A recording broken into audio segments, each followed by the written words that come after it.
Hamas के सरबराह इस्माइल हानिया Tehran में कातिलाना हमले में शहीद। इस्माइल हानिया को गाइडेड मिसाइल से निशाना बनाया गया। हमले में इस्माइल हानिया के मुहाफिज भी शहीद। ईरान का 3 रोज़ा सोग का ऐलान।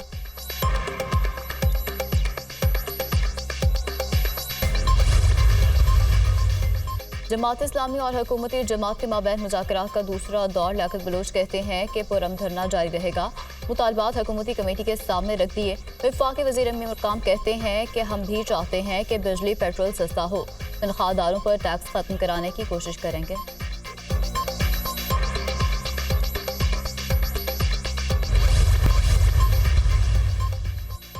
इस्माइल हानिया फ़लस्तीन के साबिक वज़ीर-ए-आज़म और हमास के मौजूदा सरबराह थे। उन्होंने 2009 में इस्लामी यूनिवर्सिटी से डॉक्टरेट की एजाज़ी डिग्री हासिल की। मई 2017 के इंतखाब के बाद खालिद मशल की जगह हमास के सरबराह मुंतखब हुए। 1988 में हमास के गज़ा में अहम मुज़ाहमती तहरीक के तौर पर सामने आए और उन्हें गिरफ्तार किया गया। इस्माइल हानिया को हमास के रहनुमाओं के एक ग्रुप के साथ लेबनान फ़लस्तीनी सरहद पर मर्जुल ज़हूर में जलावतन कर दिया गया, जहां उन्होंने 1992 में एक पूरा साल जलावतनी में गुजारा। इस्माइल हानिया ग़ज़ा जंगबंदी मुज़ाकरात में बतौर मुज़ाकरातकार शरीक थे।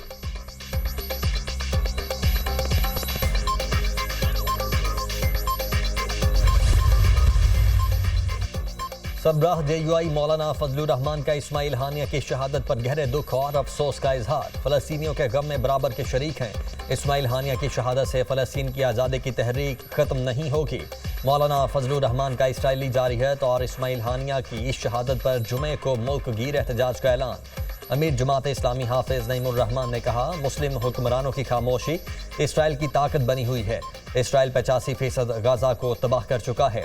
जब ये लावा फटेगा तो कुछ नहीं बचेगा। इसराइल 7 अक्टूबर को हार चुका है। अब वो हमास से नहीं लड़ पाता। हमें पूरी दुनिया के मुसलमानों के तर्जुमान बनना होगा।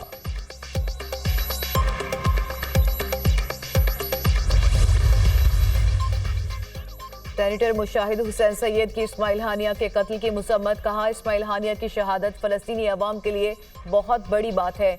ये फ़लस्तीनी जंग आज़ादी के लिए बहुत बड़ा धचका है। इस्माइल हानिया को निशाना बनाना ईरानी सिक्योरिटी और इंटेलिजेंस इदारों की बहुत बड़ी नाकामी है। इसराइल ने यह कदम उठाने से पहले अमरीकियों को एतमाद में लिया होगा। शहरी रहमान का कहना है कि ईरान की सालमियत पर हमला किया गया। इसराइल जंग को फैलाना चाहता है। इसराइल मशरिक़ वस्ता को अदम इस्तेहकाम का शिकार करना चाहता है।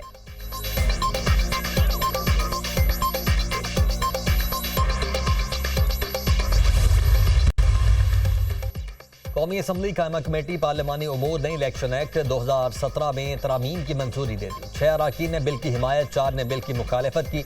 हुकूमत ने बिल की हिमायत कर दी। JUI ने राय शुमारी में हिस्सा नहीं लिया। पीपल्स पार्टी का कोई रुकन कमेटी इजलास में शरीक नहीं हुआ।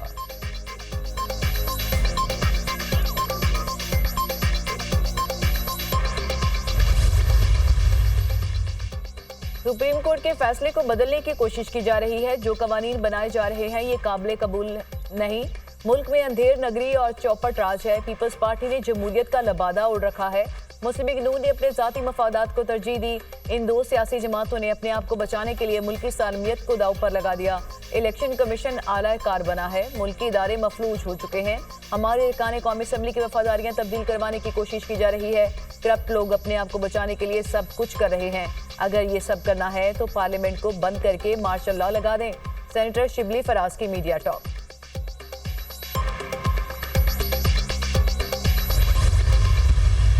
ये तो अल्लाह को पता किससे मुज़ाकरात करेंगे किससे नहीं। जहाँ तक रही बात मौजूदा सियासी सूरत हाल की, मेरा नहीं ख्याल कि कोई ऐसा इशू है कि सियासी सूरत हाल में कोई ऐसी चीज़ है कि जिसके ऊपर लोगों को परेशानी की ज़रूरत है। IPP से रिलेटेड जो थे कंसर्न, वो मैंने प्राइम मिनिस्टर साहब को वो सारी चीज़ें पहुंचा दी हुई हैं। हम इंशाल्लाह ताला उनके जितने कंसर्न एड्रेस कर रहे हैं और कमेटी बनी हुई है, उनके साथ मुज़ाकरात कर रही है। बलूचिस्तान में धरना चल रहा है।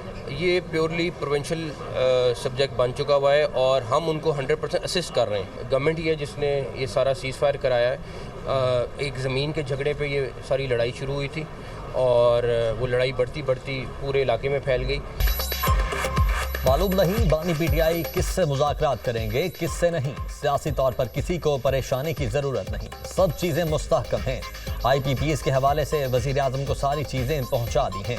IPPs के मामले को पूरी तरह एड्रेस कर रहे हैं। वजीर दाखिला मोहसिन नकवी की मीडिया टॉक, कहा बलोचिस्तान में धरना सूबाई मामला है। पाराचनार में जमीन के तनाज़े पर लड़ाई हुई, हुकूमत ने सीज फायर करवा दिया। सिक्योरिटी के हवाले से पूरी जिम्मेदारी अदा कर रहे हैं।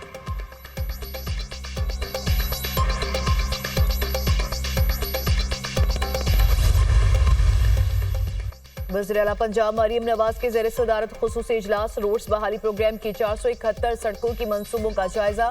मरीम नवाज का 15 सितंबर तक तामीरात शुरू करने का हुक्म। 5 साल का काम एक ही साल में करके लीड लेंगे। आवाम की सहूलत के लिए रोड्स प्रोग्राम को जल्द से जल्द मुकम्मल किया जाए। वज़ीर आला पंजाब इजलास में देहात में सड़कों की बहाली के लिए 75 मंसूबे पेश। करतारपुर कॉरिडोर की तामीर व बहाली का फैसला। GT रोड तक कायद आज़म इंटरचेंज रोड, रिंग रोड की भी तामीर व तोसी की जाएगी।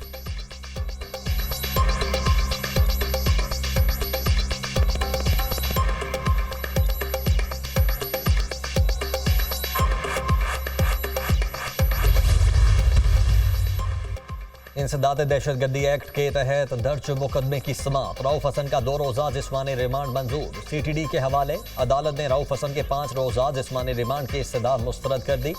इंसदाद दहशतगर्दी अदालत इस्लामाबाद का रोजाना की बुनियाद पर मेडिकल चेकअप करवाने का हुक्म।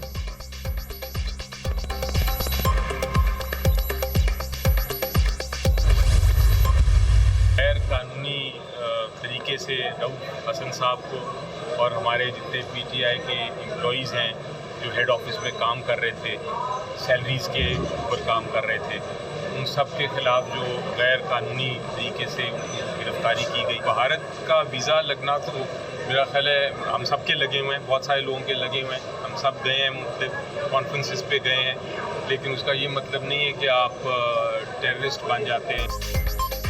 रऊफ हसन को गैर कानूनी तरीके से गिरफ्तार किया गया। उनका साइबर क्राइम से कोई ताल्लुक नहीं, जुर्म साबित ही नहीं। भारत का वीजा लगने से कोई दहशतगर्द नहीं बन जाता। अदालती फैसले के बाद आइन का तकाजा है कि मखसूस नशिस्तें PTI को दी जाएं। कानून के जरिए अदालती फैसले को तब्दील नहीं किया जा सकता। बैरिस्टर अली जफर की मीडिया टॉक।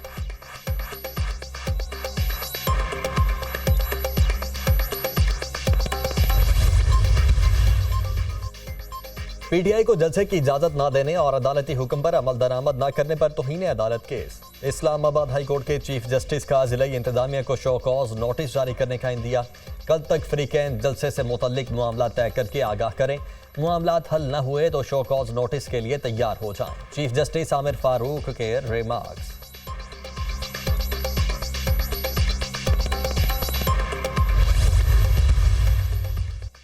हुकूमत का डिजिटल दहशतगर्दी और फेक अकाउंट्स रोकने की जानिब पहला कदम। पाकिस्तान में पहली बार डेटा प्रोटेक्शन बिल तैयार। किसी की जाती मालूमात बगैर इजाजत इस्तेमाल पर सजा, जुर्माना या कानूनी कार्रवाई का सामना करना पड़ेगा। वजारत इंफॉर्मेशन टेक्नोलॉजी की जानिब से बिल सेनेट की कायमा कमेटी में पेश किया जाएगा।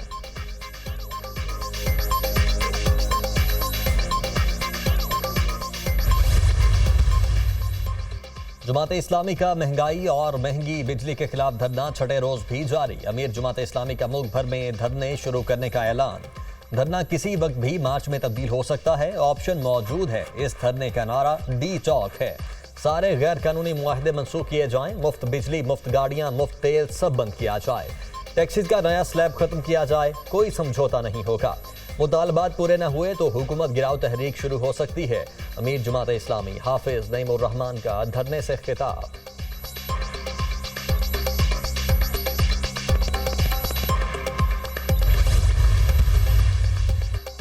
नेप्रा ने IPP से महंगे मुआहदों का जिम्मेदार पावर डिवीजन को करार दे दिया। 2021 में IPP के साथ बातचीत पावर डिवीजन ने की।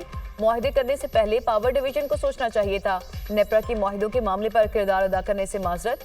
पहले ये तयन करना चाहिए कि मुआहदे दुरुस्त हैं या गलत। नेप्रा का जवाब।